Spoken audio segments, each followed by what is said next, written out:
বাইরের দেশের যে সুযোগ সুবিধাটি এই দেশে মানে আমার যে দেশটা এই দেশটার কথা বলতেছি।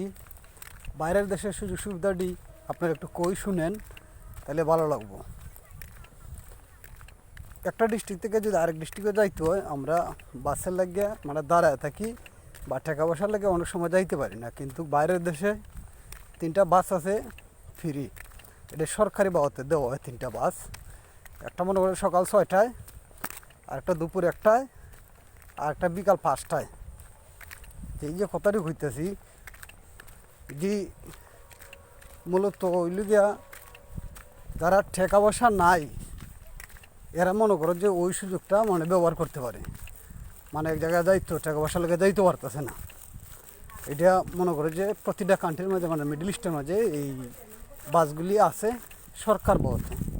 আর একটা বিষয় হলো আমরা দেশের মধ্যে যতগুলো স্কুল আছে একটা স্কুল বাস নাই। প্রতিটা বাসার থেকে ডাইকা ডেকিয়া ছাত্ররা স্কুলের যে বাস আছে ডাইকা ডেকিয়া প্রতিটা বাসার থেকে ছাত্রগুলো ডাইকে লইয়া যায় ড্রাইভারে। এই যে কথাটি বলতেছি ভাই, কথাটি আশা করি বুঝতে পারতেছেন। আমরা দেশটা এমন এক জঙ্গলিভাবে মানে পরিচিত হইতেছে, দেশটা মানে ধ্বংস হইতে মানে ধ্বংসের আর কোনো কিছু বাকি রাখতেছে না, সব শেষ হয়ে যেতেছে।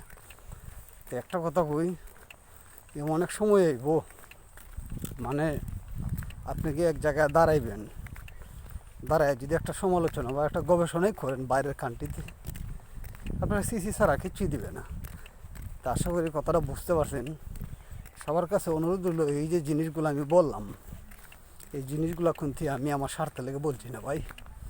সব দেশে যদি আমরা থেকে ছোটো ছোটো দেশগুলো যদি এগুলো করতে পারে, মানুষের অসাধ্য কোনো কাজ নাই। সরকারের কাছে আবেদন করেন প্রতিটা ডিস্ট্রিক্টের মধ্যে 3টা গাড়ি দেওয়ার লেগে, আর প্রতিটা স্কুলে একটা করে বাস দেওয়ার লেগে, ছোট্ট বাস, যেন তাদের ছাত্রগুলি সুন্দরভাবে স্কুলে যাইতে পারে।